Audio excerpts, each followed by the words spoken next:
গবেষণা সংস্থা mercury R4D এবং টোকিও বিশ্ববিদ্যালয়ের একদল ছাত্র যৌথভাবে একটি স্ফীত বৈদ্যুতিক স্কুটার তৈরি করেছে, যা চালকরা কাজ করে তাদের ব্যাগের মধ্যে রেখে দিতে পারে।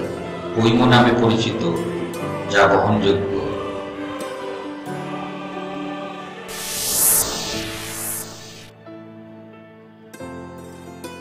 ইনফ্লাটেবল ইলেকট্রিক স্কুটার। স্কুটারটি থার্মোপ্লাস্টিক পলিউরেথিন থেকে তৈরি করা হয়। এর বডি, হ্যান্ডেল, চাকা এবং একটি ব্যাটারি এবং মোটর সহ আলাদা করা যায় এমন উপাদান রয়েছে। এটি শহরের চারপাশে ভ্রমণ বা স্টেশন থেকে অফিস বা স্টেশন থেকে বাড়ি ফেরার জন্য খুবই উপযুক্ত। স্কুটারটির বডি একটি ছোট পাম্প ব্যবহার করে মিনিটের মধ্যে স্ফীত করা যায় বলে নির্মাতারা স্ফীত রোবট ডিজনি চরিত্র বেম্যাক্সের সাথে তুলনা করেছে। বেম্যাক্স হলো একটি কাল্পনিক সুপারহিরো চরিত্র যা মার্ভেল কমিক্স দ্বারা প্রকাশিত আমেরিকার কমিক্স বইগুলিতে প্রদর্শিত হয়।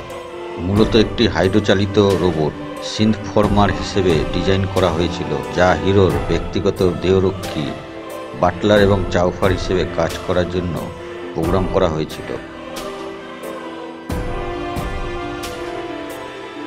এই রোবটটি তার শরীরকে বিভিন্ন আকারে সংশোধিত করতে সক্ষম। এটি একটি স্ফীত শরীর সহ একটি স্বাস্থ্যসেবা রোবট।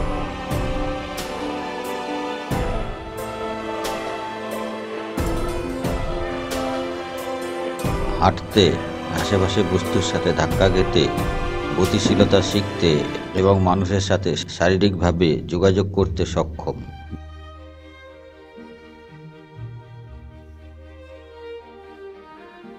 এই রোবটটি যা দেখবে সেটা নকল করতে পারে, হাত মিলাতে পারে এবং স্ক্যান করে বলে দিতে পারে তার সামনে কি হচ্ছে। ফুটবলে লাথি মারতে পারে। বেম্যাক্স রেডিও ট্রান্সমিশন পাঠাতে, গ্রহণ করতে এবং বাধা দিতে পারে এবং রক্ষণাবেক্ষণ করা সমস্ত নেটওয়ার্ক নিরীক্ষণ করে জাপানের প্রতিরক্ষা মন্ত্রণালয়। এতক্ষণ দেখলেন এয়ার কম্প্রেসার স্কুটার এবং এয়ার কম্প্রেসার রোবট। এই টেকনোলজির যুগে আমাদের এগুলো কতটা গুরুত্বপূর্ণ। এরকমই আরেকটা দেখাবো এয়ার কম্প্রেসার বেলুন, যেটা আমাদের জীবনে খুবই গুরুত্বপূর্ণ। বিশেষ করে যারা ড্রাইভিং করেন তাদের লাইফ সেভিং বেলুন বলেও পরিচিত। এর নাম এয়ার